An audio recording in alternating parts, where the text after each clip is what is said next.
ಪ್ರವಾದಿ ಮೊಹಮ್ಮದ್ ಅವರು ನಾವೆಲ್ಲರೂ ಒಂದಾಗಿ ಬಾಳುವುದನ್ನು ಹೇಳಿದ್ದಾರೆ. ದೇವರು ಒಬ್ಬ, ಮೂರ್ತಿ ಪೂಜೆ ಬೇಡ ಎಂಬ ಮಾತನ್ನ ಹೇಳಿದ್ದಾರೆ. ಲಿಂಗಾಯತ ಧರ್ಮ ಹಾಗೂ ಇಸ್ಲಾಂ ಧರ್ಮಗಳು ಬೇರೆ ಬೇರೆಯಾಗಿದ್ದರೂ ಎರಡೂ ಧರ್ಮಗಳಲ್ಲಿ ಬಹುತೇಕ ಅಂಶಗಳಿವೆ ಎಂದು ಚಿತ್ರದುರ್ಗ ಜಿಲ್ಲೆ ಹೊಸದುರ್ಗ ತಾಲೂಕಿನ ಸಾಣೇಹಳ್ಳಿಯ ತರಳಬಾಳು ಶಾಖಾ ಮಠದ ಪಂಡಿತಾರಾಧ್ಯ ಸ್ವಾಮೀಜಿ ಹೇಳಿದ್ದಾರೆ. ಚಿತ್ರದುರ್ಗ ನಗರದ ತರಾಸು ರಂಗಮಂದಿರದಲ್ಲಿ ಜಾಮಾತೆ ಇಸ್ಲಾಮಿ ಹಿಂದೂ ವತಿಯಿಂದ ಆಯೋಜನೆ ಮಾಡಲಾಗಿದ್ದ ಕುರಾನ್ ಪ್ರವಚನ ಕಾರ್ಯಕ್ರಮದಲ್ಲಿ ಮಾತನಾಡಿದ ಅವರು, ವಿಶ್ವದ ಬಹುತೇಕ ಧರ್ಮಗಳಲ್ಲಿ ಅಹಿಂಸೆ ಮತ್ತು ಹೊಂದಾಣಿಕೆಯ ಜೀವನ ಮಾಡುವ ಅಂಶಗಳನ್ನು ಸಾರಿದ್ದಾರೆ.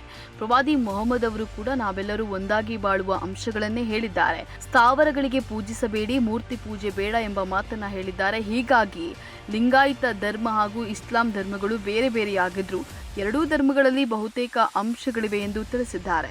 ಜಗತ್ತಿನ ಎಲ್ಲ ಧರ್ಮಗಳಲ್ಲಿಯೂ ಹೇಳುವುದು ಒಂದೇ ಇದ್ರೂ ಕೂಡ ಯಾಕೆ ಮನುಷ್ಯರ ನಡುವೆ ಗೋಡೆಗಳನ್ನು ಸೃಷ್ಟಿ ಮಾಡ್ತಾರೆ, ಬೇರುಗಳನ್ನು ನೆಡ್ತಿದ್ದಾರೆ. ವಿಚಾರವಂತರು, ವಿವೇಕವಂತರು ಜಾತಿ ಧರ್ಮದ ಬೇರುಗಳನ್ನು ಕಿತ್ತು ಹಾಕಿ ಗೋಡೆಗಳನ್ನು ಕೆಡವಿ ಒಬ್ಬರು ಮತ್ತೊಬ್ಬರನ್ನ ಗೌರವಿಸುವಂತಹ, ಪ್ರೀತಿಸುವಂತಹ ಹೃದಯ ಶ್ರೀಮಂತಿಕೆಯನ್ನು ಬೆಳೆಸಿಕೊಳ್ಳಬೇಕು ಎಂದು ತಿಳಿಸಿದ್ದಾರೆ.